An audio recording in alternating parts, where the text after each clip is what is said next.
And I can hit the, let's see, is it loading?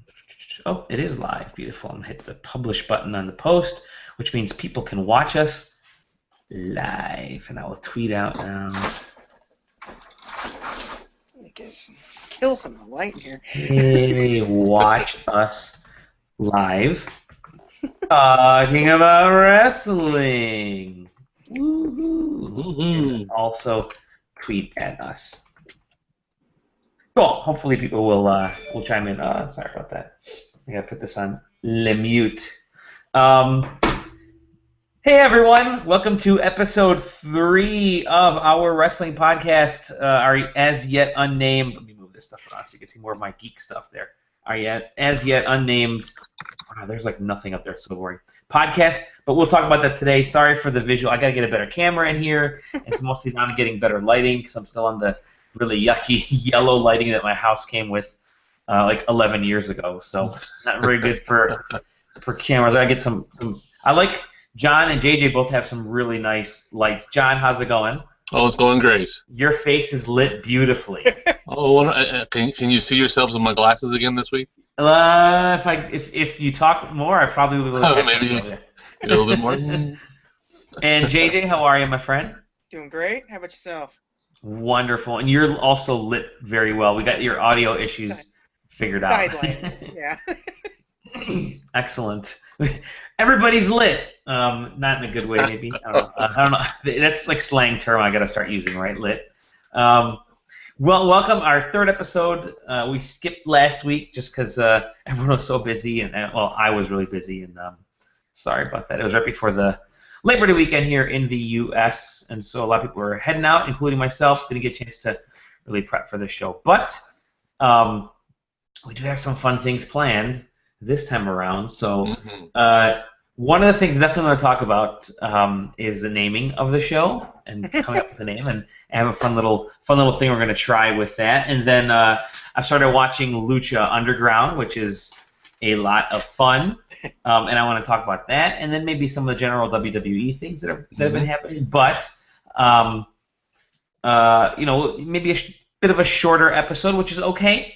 We're kind of trying this whole soft launch thing that could be pretty cool. So with that said, I want to start off with naming our podcast, and it's something that we've been trying. We've been throwing ideas back and forth in our Twitter and our comments areas and stuff, and trying to come up with something. And we've had a few ideas. The first idea that we really liked ended up already having a podcast out there, right? Yeah. That was Enhancement Talent, I think is what it was. Yeah. Right? Yep. And so that was unfortunately already used, so we had to come up with something else.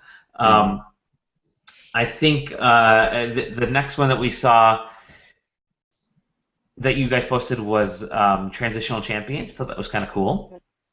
Maybe shorten it to Transitional Champs. Who knows? But I like that. That's kind of interesting. We also brought up, what was the other? I'm looking through the note here. We have SideQuest Slam. We kind of a play on Sidewalk Slam. So there are a few ideas right there. Yeah, the trick to a good wrestling podcast name sometimes brings in a wrestling term or a bit of lingo and play on that hopefully. So it can be tough to come up with something that's not used. Correct. Naming a podcast is a very difficult thing to do. But we're gonna try it. And so because of that, the very first thing I want to do is we have those few ideas right there already. And I'm going to shotgun style throw out some of the names that some of our listeners and followers, which we do have some, have mentioned to us. And I'm gonna retweet this, let everybody know. Please help us name our show. Help us. See, this is happening live, everybody. This is how awesome and well arranged and agenda this podcast is. Anyway, so I'm gonna do a kind of shotgun style with all these names, and you guys tell me what you think of these names, and I'll mark some of the ones that we like. So Zoso1701 gave us the suggestion for "It's Not Fake." So that's one right there. Mhm. Tom Johnson, good old that Tom Johnson, Wrestle Boys. Our good friend Rex Lee, Pena Florida at Hairdo, writes, "How about I Love It, Maggle?" Just That's a good one. Kristen at Increased Blue, he writes, you can call it ladder match, defend the belt, give him the chair, and he says, "You can tell my wrestling knowledge is limited."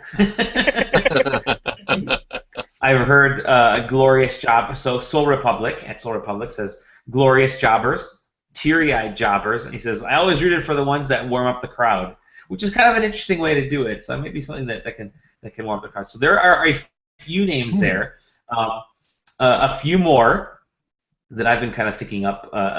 Reversal, which could be kind of fun. Reversal, and then there was it was a play on table, ladders, and chairs match, but I couldn't quite come up with like the words to put in. I had like talk, live, chat, but didn't quite. Yeah. Good old. We have another one. Matt Manver just tweeted at me. He says at Matt Manver 2 says it doesn't matter what your podcast name is. That's a good one. Oh. So there are a few there, and I was looking at some kind of classic wrestling terms, like jobbers and things like that, but stuff from like the 30s and like the 40s and 50s when wrestling was wrestling. All the carnival speak. Yeah, it was all carnival speak, exactly. But I think that's the kind of the big chunk that I have so far. Was there anything there that was kind of piquing your guys' interest out of all of the ones that we've listed so far? If nothing is popping up, that's fine. We can continue coming up with a name. But there were a couple in there that I thought were kind of fun, although I don't know if it would work super well. But they could be kind of interesting. I did like It's Not Fake. Yeah, exactly. Yeah, the Not the Fake cast. Yeah. It's not fake. It's a podcast. It's not fake. Ooh, I like that. It's not fake. It's a I'm writing that down. That's good. It's not fake. It's a wrestling podcast. Something like that. Sports entertainment. Oh, good. It's not fake. It's a wrestling podcast. That's good. Let's see here. I still like. There's something cool about transitional champs. I like that. Mm-hmm. Oh, slam witches. That was a good one. Okay. Yeah. I thought about that one as I was driving through a Subway sandwich shop drive-through. I'm like, God, I gotta think of a name. This was yesterday. I'm like, I gotta think of a name for the podcast because we were originally planning on doing the podcast yesterday. I'm like, God, what could I do? I'm like, Slammies. No, that's taken. It sounds like salami, and I'm in a Subway parking lot here. Slamwiches. Sandwiches. So the Denny's has the Grand Slamwich, so you can get some cross promotion if we. Ooh, need I to. like that. That's good. Grand Slamwich. Maybe we can get sponsored by Denny's. That would be fantastic. Denny's, if you're listening, we are looking for sponsors for our wrestling podcast. We could call it. We could like totally take sponsorship for the podcast. So this week it'll be like the wrestling podcast sponsored by Denny's. You know, it could be like the Grand Slamwich. Like every single pay-per-view is sponsored by something. Yes, exactly. Yeah. Totally. I agree. Yep. Presents Wrestle Boys. Ooh, there you go. Coles brings you transitional champs.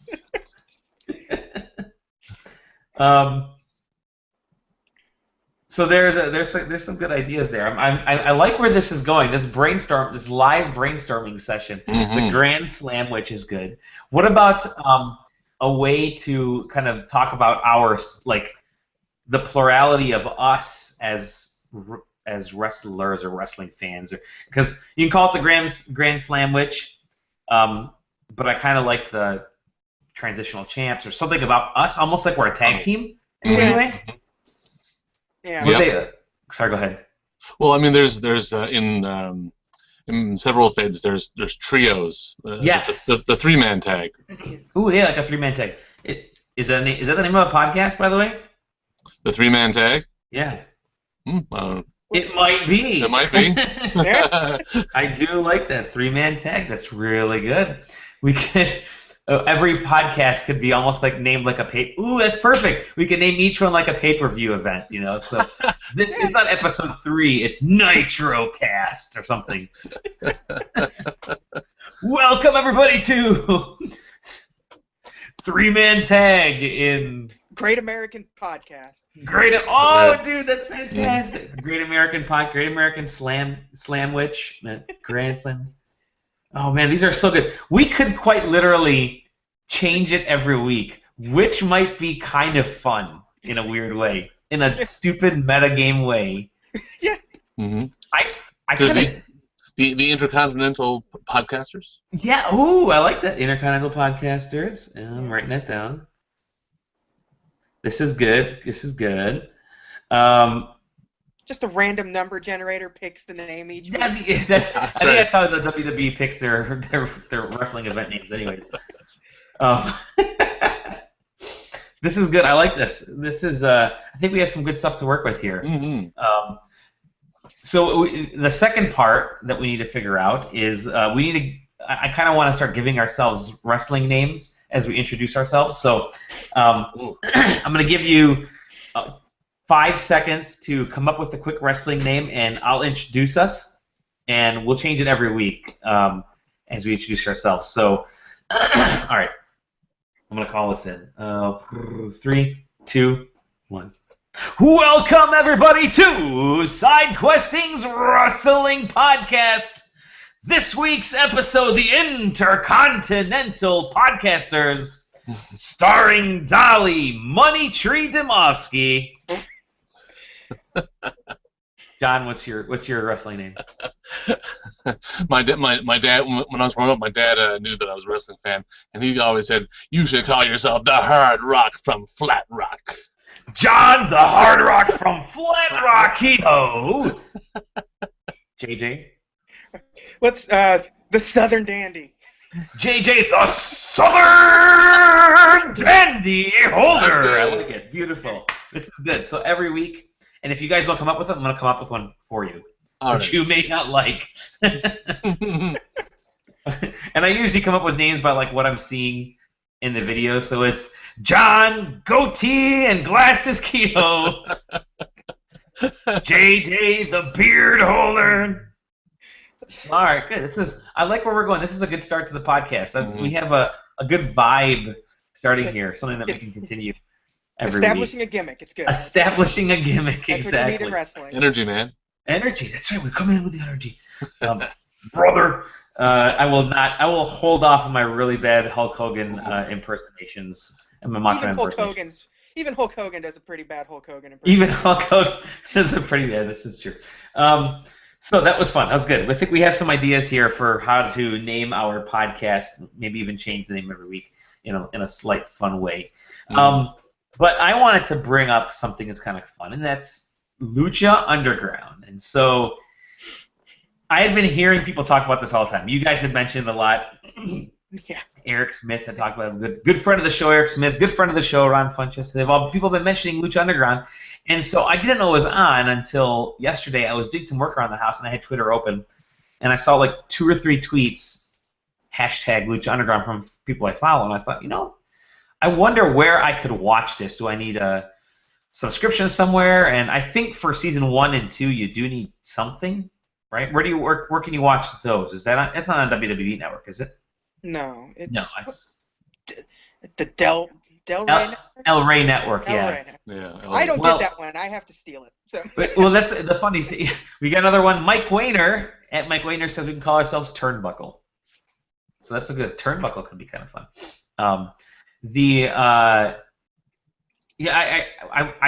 We must have just got the El Rey Network locally here because I never saw it before. But I did a Google search online of where I could find the Lucha Underground, and it led me to El Rey Network, and you can watch some episodes online, and you can watch the live episodes on TV. Tracked it down. Yeah, started watching it.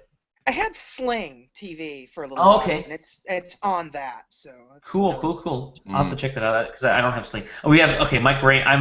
as I'm speaking here, I have my IO or my Twitter notifications going, and Mike Weiner again says the top rope. So that's always a possibility.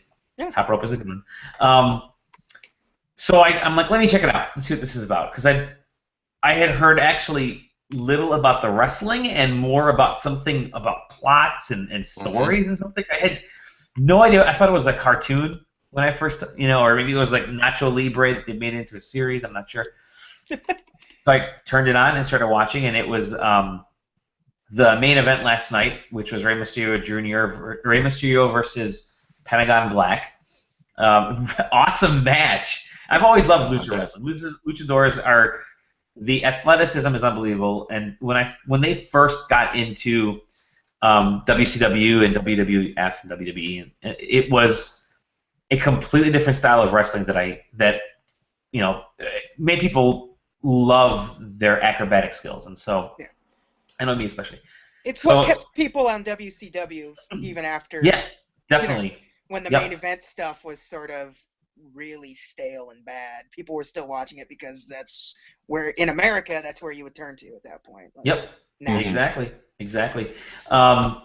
And so I saw, so Rey Mysterio and Pentagon Black, and I won't spoil it for you guys, and go ahead and watch it. But so I catch the episode, I catch the match, and the match ends, and there's like some drama during the match, which is, it's a little bit. It's way more dramatic than what you'd see in WWE, because there's like people getting up and walking out, and okay, we have Cheap Pop Podcast. That's another name that has to be taken. Maybe we'll take a look at that. That's at B_Parsons007. So there's definitely a Cheap Heat podcast. So so Cheap Pop, I don't know, maybe. Yeah. Cheer to the Face podcast. That could be another one. Mm-hmm. WWE, you can't do that anymore. So yeah, she yeah. The Tombstone. Remember when they banned the Tombstone? So I Lucha. So the match ends. Some drama happens during the match. More drama happens after the match, and then they cut to a scene of one wrestler in the locker room, and one of the announcers is talking to him, and it was this plot that had been developing. And Sean Norton says wrestling podcast. Yeah, Sean, we have a wrestling podcast. Watch us, dude. The third one. You people not look at my tweets? Well, like all 8 followers of mine, I look at my tweets. But it was kind of interesting, so I rewound the whole episode, because you can rewatch it and watched it from the beginning. And there was a whole it was kind of a recap about what had happened at the end of season 2 and how it leads into this plot with like brothers and Pentagon Black and Dario and all this kind of stuff. It was so interesting. It was like I mean, it's more soap opera than it is wrestling, but holy crap, the wrestling is really good. Mm-hmm. And at this point in the game, they've kind of developed or kind of tone it down a little bit, just a hair. Because in those early first season episodes, they were really wrestling really fast, and nobody was selling any moves, and it was a total spot fest. Yeah, it was more choreography than it was. Now, and they had that, but at the very least, they still had all that storyline elements that tied it all together. That made if anybody ever asks me about it, I always say, go ahead and start from the first episode, because it all ties together, and there's an overarching story that you don't see in wrestling on any other show, and to this degree. I mean, there might be cases where there's the accidental, actual, carryover of storylines over a long period, but not like Lucha Underground. Like it's a season, and it's a self-contained story, and the things that happen in it carry to the next one. And they remember what happened in the past. Like in WWE, there's a tendency to not remember what happened before, so you end up, the chances of anything being even mentioned 6 months into the future in WWE programming is next to zero. So. Right. Yeah, it's pretty negligible. Yeah. Unless it gets, like, we're talking years and years later, they'll start talking about things that happened, 14 years ago. This happened. Now it's, but Yeah, they're not. No, Yeah, with Lucha Underground, it's things that happened in season 1 still affect scenes happening in season 3. yeah, it's all continuity and plot, and like, they describe it as a TV show about wrestling, rather than being a wrestling show. Yes, I can see that. Yeah, it's actually a great description of it. Yeah. It was. I loved it. I mean, I'm definitely not the only one. It seems like everybody I've spoken to about it and brought it up has been raving about it, and I'm glad I finally It's probably the best wrestling show for someone that's not a wrestling fan. Like, yeah, I can see that. Yep. Because it doesn't really fall into a lot of the tropes that you get stuck in with WWE and stuff, where everything's sort of. You can watch a show today and you can watch a show 12 years ago, and you'll see pretty much the same thing, just new players. Yeah. But it's yeah, they don't really fall into the same tropes that you find in your typical wrestling on American television, which is a great thing for someone who maybe watched the WWF in 1992 and was like, meh. You may watch a match or two from like the early 90s here and there, but this is the first time, and I can't believe I'm saying this. I need to watch the first 2 seasons of Lucha Under. I need to watch the first 2 seasons of a wrestling TV show to catch up on what's happening on the wrestling TV show today. Which you would do that with WWE. WWE, you'd say, all right, hey, what happened? Triple H lost, so now he's a bad guy. Okay, that's about all I needed, right? Now. Yeah. Oh, and they'll tell you 2 more times throughout the week if anything of any importance happened. Yeah. Well, WWE is designed that you can pick it up and jump in and it's like a pretty well sport, right? Yeah, everything's done in a 4-week cycle, and it's all done, and you move on to the next thing. Yeah. But at least with Lucha Underground, where they have the season structure, you can just like catching up on Game of Thrones. I can watch season 1. I can watch this set of 22 or 24 episodes, whatever it is, with the big two-hour finale. Yeah. And it's a season. You can digest it. You can binge watch a wrestling show, which to me that's totally awesome. It's weird to think that you can watch a wrestling show with a definitive beginning and end, like several episodes. Like there is a finale. There's a legitimate finale at the end of a season. Like, that doesn't happen. No. WrestleMania can sometimes be your finale, and that's barely a finale. Yep. Like, it's too bad that it's not more readily available. Yeah. Right. I have to steal it as well. Yeah. And I think it's on the Fight Network here now, but like 1 a.m. on a Thursday or something. But that being said, you're asking where can you find it? It is on iTunes in the U.S. Oh, okay, cool. And you can get it by the episode if you want to do it that way.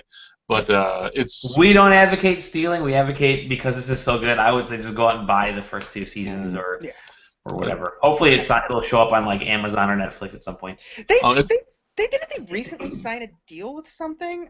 I could have sworn I remember reading like it's going to be on like Hulu or Amazon at some point. I think it's Hulu. Is it Hulu? Yeah, they're gonna get the previous seasons or something. Not the most recent season, but like previous seasons. Yeah, it's a crime that it's not up on something. Yep. Well, it's awesome. I may have a fun new show that I can watch, and I can actually watch this with my daughter and my wife just because it's a serial more than it is a one-off show. So, but just to touch back on starting from the beginning, like the characters that you were watching now in season 3 are very well seasoned. Like Pentagon, he started out as one of these guys that just came out of nowhere, just a spot guy from Mexico who came in and with Aerostar and a couple other guys, and all at the same time, and they all started just wrestling 4-man matches every week. But slowly but surely, they added little character tweaks to each one, and backstage vignettes, and a little bit of plot, and a little bit of advancement. And like Pentagon now, is like the top guy, and pretty well the top guy in the company, with the whole thing he had going on with Vampiro as his, I won't get into how Vampiro turned out to be, but it was certainly like every character has this arc and a development, and you can follow. And I found watching season 1, like even Mil Muertes. Mil Muertes is this big, like he's the Undertaker of Lucha Underground, for lack of a better term, right? And when he came in, I thought he was just big, stiff muscly dude who didn't really do much. He's my favorite guy. Like I think he's just tremendous. Like I mean, you know, for lack of a better term, he's died a couple times and come back to life on Lucha Underground and back meaner, bigger, and stronger than ever every time. And I'm just, yes, give me some more. And it's just a tremendous show. It is hilarious that you can actually say that somebody, like, he died and we're not being sarcastic. No, or somebody turned into a dragon, or somebody flew into outer space this time. You know, like all this happens on this show. Brilliant. It's brilliant. But you can suspend your disbelief so much that it's just storytelling completely. I'm so gonna get these earlier seasons. I'm excited for that. I'll pay for it if I have to. It seems just the stuff you guys are telling me sounds just stupid, crazy bonkers, which is right up my alley. And this is the kind of thing that like I could watch at the office. It seems like just like prop up my iPad or something on the side next to my work desk and let just Lucha Underground play while I'm doing an Excel spreadsheet. You know, that can keep me entertained. That's basically what my WWE network is for me nowadays. Yeah, there you go. Put on some old thing and just let it play in the background and. My eyes will pop up from time to time, like, oh yeah, I remember that. And we've talked about this, excuse me, in the past couple episodes, but how there's so much to watch right now, wrestling wise, from live shows. I mean, WWE Network has like 8+ hours of live show. WWE has like 8+ hours of live shows every week, just wrestling. And then there's also like the talk and the podcast and other stuff that happens afterwards. And you have other shows. You have NXT, you have the cartoons for the kids. There's a lot of stuff that you can get into if you're a fan of wrestling in some way or another. And I kind of wish that there was more there were more options for wrestling video games. Maybe we'll talk about wrestling games in the next couple episodes here, because I think the next WWE 2K17 is coming out, and I have 2K16. I downloaded it through, I think it's like Games with Gold on Xbox One or something. Yeah, that was the free one last month. So I'll pick. I haven't started playing that yet. My last experience with wrestling games was like a decade ago. So, anyways, that's more things we can talk to. But I think there's some very cool opportunities if you are a fan of wrestling, just on TV in general, to check out some pretty cool things. So it's good. It's funny with Impact. Like it may be a bad show, but I would like to watch it from time to time, but its network can't get tied down for more than a couple months at a time, it seems like. So, yeah. Like, it's on what's ostensibly the TV Guide network now, and I don't think I have that anymore. It's also in the bad place of being on a Thursday. You know, Thursday's at the end of the cycle now, like the Sunday pay-per-view, Monday, Tuesday, Wednesday, Thursday. I'm just like, give me a break from wrestling for a couple of days, most times. You know, and it's back to Lucha Underground, because that was the biggest thing that they were doing, was that Matt Hardy thing, and that's not too far removed from what Lucha Underground was doing. Like, well, they're catching on. That's something we could go an entire hour just talking about all of that, and it's still going on. Oh, totally. Yeah. This is something that I can't wait to get into. Again, I'm kind of the newbie here, but I'm the wide-eyed one right now with the with Hidden Gems collection they just added to the WWE Network is that is cool. So let's talk a little about that. Can you explain what this is? Because you guys mentioned it to me, and then I hopped right online to take a look. Yeah, so the WWE Network does collections where they just sort of hobble together things for certain whatever reason. This is the Daniel Bryan collection. This is the Mr. Fuji just recently died, so they put out a nice collection of sort of his top moments through stuff that they have. And the most recent one that they put out was the Hidden Gems collection, which is just a bunch of stuff that probably hasn't been seen by people in some cases decades. Like out the gate is a Lou Thez match from the 50s. Whoa. Yeah. And one of the match was the last Battle of Atlanta, which was a match that was considered lost. People have been wanting to find it for, since it aired in the 80s, and nobody could ever find a tape. Well, I read that the only there was a rumor that it was one guy that had a copy on an old VHS of this match, and the match, if you haven't seen it, Dally, it's kind of like Shawn Michaels calls it the precursor to the Hell in a Cell, like it's a cage with a top on it and stuff, right? Yeah. and it's it's a pretty big rarity. Probably the biggest for a long time. Yeah. And it's got stuff that was just like not really filmed for television. Muhammad Ali's in there for doing his thing with Vince McMahon interviewing him. Mm-hmm. Because it was like a precursor to his big fight with Inoki. And it had it had like a Samoa Joe versus William Regal match from Wow. Like that's from Samoa Joe looks like he's fresh out of high school, like in a Hawaiian shirt, wrestling in a Hawaiian shirt. And the quality of it, you'd think something from, I forget what year that was. It was 2000 something. It was like early 2000s, yeah. But it's like it was just awful quality. It's like recorded on a flip phone. Yeah. But it's just it's those little things that really give sort of a nice. That particular collection gives a nice history of wrestling because it covers all the decades, like 70s, 50s, 70s, 80s, 90s to modern. Like the last match was Seth Rollins versus Cassius Ohno, and like in SCW. I mean, they had that tape library. I'm sure they have the FCW stuff. I mean, there's going to be a lot more of that stuff popping up. Like, oh yeah. Because you find they like to shove that stuff onto like the wrestler specific Blu-rays that they put out or DVDs. Like this is their first match back in the territory against whoever. So. Yeah, I appreciate the collections and that. Like they have the curated selections. Yeah. Part of me kind of wants to have the entire the entire. Run of Smoky Mountain Wrestling would be nice to have. They've got a few selected things up there because they have the entire catalog. Yeah, because like it seems like the Smoky Mountain stuff is really focusing on like Chris Jericho that they have. Right. Yeah, it's like, but they have like all of it. Like it's just a matter of or as much as they could possibly have. Yeah, it's an interesting trivia, Dally, that. WWE, they go around, like they have people who go looking for this lost footage. Really? Oh yeah, and people and memorabilia and they have the warehouse where they have all this stuff from old memorabilia and old props and sets and stuff.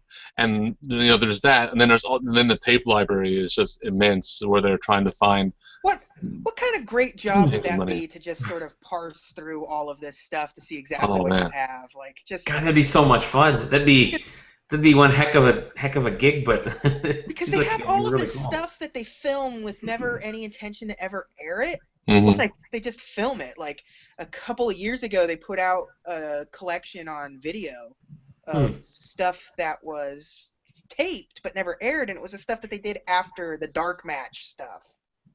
So things that happened after Monday Night Raw's cameras turned off.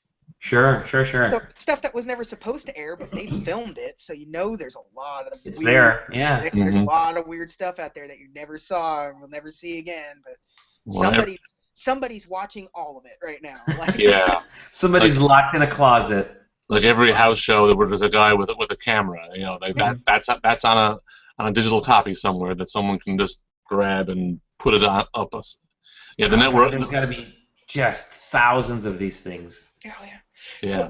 Well, the warehouse, like they have a Twitter feed for the warehouse, and like they post some cool pictures from stuff. Like this is the Clash of the Champions banner from 1984, and it's like okay. Well, yeah, it's all and it's all feds. It's not just their own. I mean, they're picking up stuff like. They could really have their own like Hard Rock Cafe with wrestling memorabilia in every restaurant. There's been talk for so long about a physical Hall of Fame, and you a just museum. know at the point that. Well, what's kind of what's really interesting is that there's so much history and there's always been nostalgia for wrestling, but you couldn't get to it, right? Because there was no way to share it with people. Network TV, cable TV, nobody was going to showcase old matches, right? You were basically what's the latest WWF at the time, WCW, and that even went in through the late 90s, early 2000s. You really could do it even online. prior to YouTube, there was nothing. And even with the beginnings of YouTube, you couldn't really get a lot on there. There are weird, obscure things that will like pop into your brain from time to time, and it's like, I remember this guy wrestling, and it's like, good luck finding anything about that. But the nice thing is that over the last couple of years, the WWE has taken it upon themselves to, like you mentioned, just actually go and look for this stuff and start playing. And now they can share it, which is really cool. Because now that nostalgia, people, like I said, people had that nostalgia. They can experience, they can live on it right now, and it's kind of like what happens with baseball, right? People want to see baseball stats, so they'll talk about old games, they'll talk about Babe Ruth, they'll watch videos, and they'll show those clips online. They'll show the famous 4 home run days, and I think we're finally at that point right now with wrestling, where you can do that now that with thanks to technology. You couldn't do it before. Because they were starting to do pretty good, because they were like, after they got bought up WCW, and doubled their video library instantly. That's when they started realizing, like, we have a lot of footage. They started putting out those DVDs and the VHS. Like, here's a DVD chronicling Ric Flair's career, and like eventually you're like, well, how deep can this rabbit hole go? Because I would love to have you have the WrestleMania collection, maybe put out a Starrcade collection. Now we don't have to worry about that because it's just all right there. It's all right there. Exactly. Instantly. Very cool.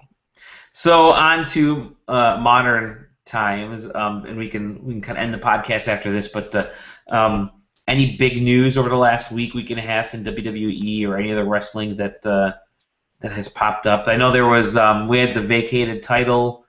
Was it 2 weeks ago or last week? 2 weeks ago, right? Last week is when they had the match for the titles. Yes, that's right. Last week was a match, yeah. Yeah, 2 Mondays ago, yeah. Okay. Yeah.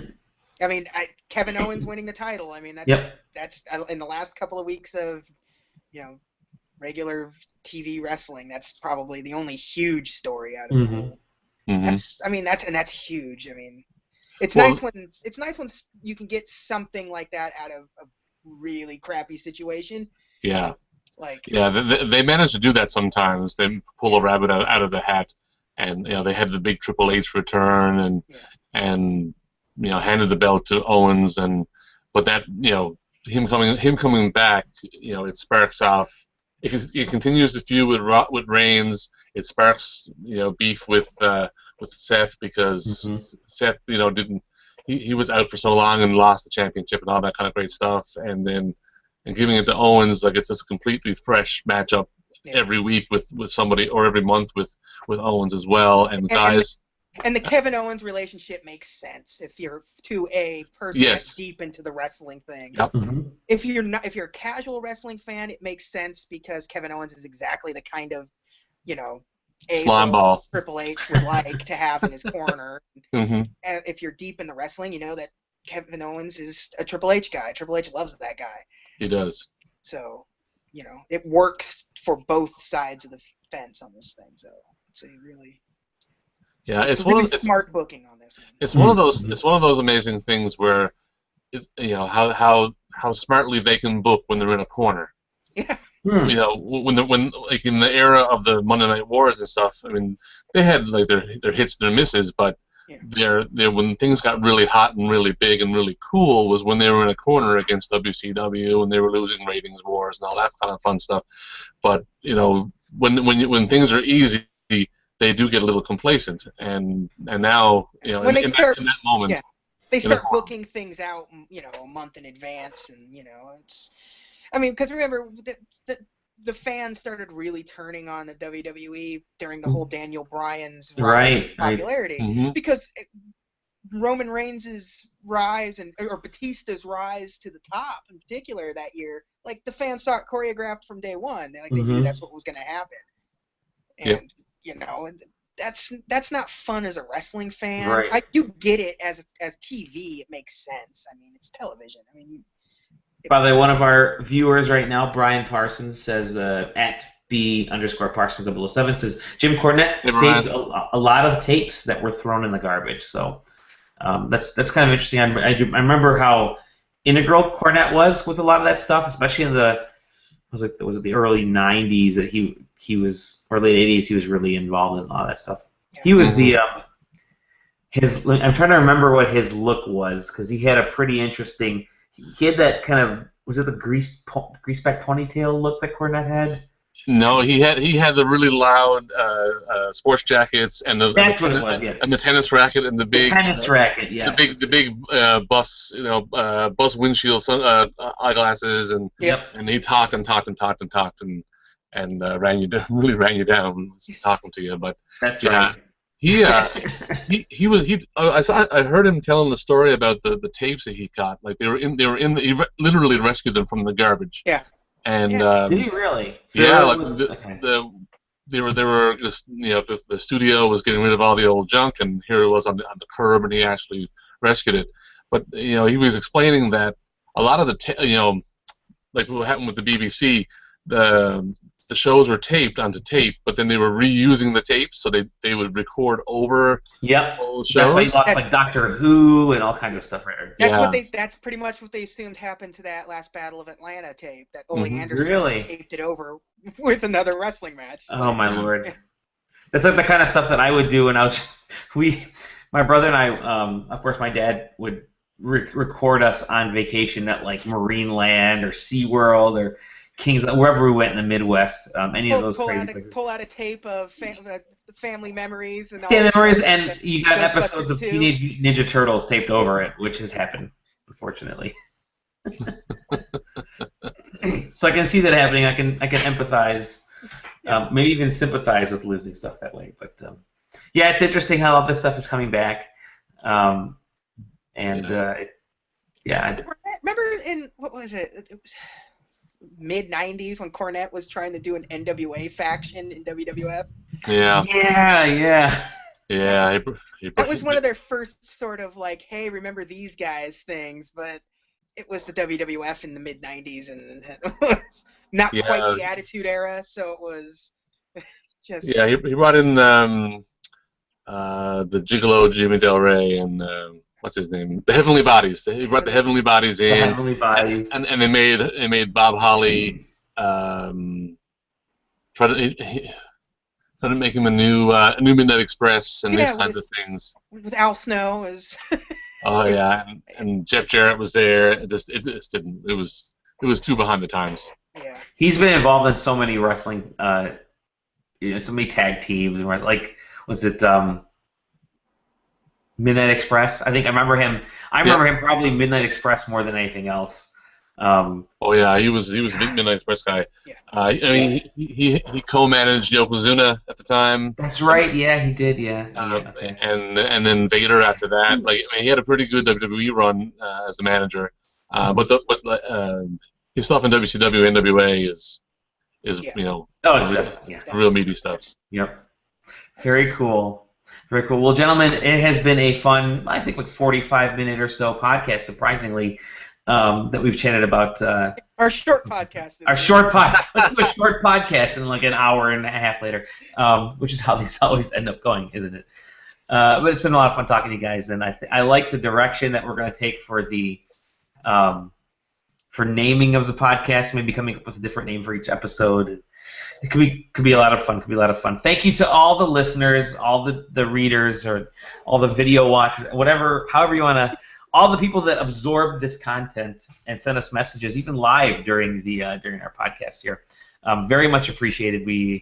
As we're trying to get this show up off the ground, it's getting some great feedback, and we want to thank you guys for that. You can find us at SideQuesting.com. We're going to have a feed up. Now I think I've settled on a feed, of at least setting it up, so expect that in the next couple days here. I'll have all the old episodes up as well. And yeah, you can find us individually for right now. You can find me at Dolly Domofsky on Twitter. John, I'm at John Kehoe, JONKEHOE on Twitter. I will tweet at you about wrestling whenever you want. Excellent. There you go. There you go. And he will. Trust me. I was following basically your live blog about some of the matches the other day. So that was fun. Yeah, pretty much every Monday, if you go on Twitter, you'll see it. One of you two guys. Yeah. It's great. JJ, where can they find you? It's at the double J, the _ double _ J, just the letter J. Perfect. Thank you, everybody. We will see you guys in the next episode of the SideQuest Wrestling Podcast. Untitled SideQuest Wrestling Podcast, with the weekly title. Thank you for listening and watching this week's Intercontinental Podcasters. It's not fake. It's a wrestling podcast. It's not fake. It's a wrestling podcast. Cheers. Cheers, everybody. See ya.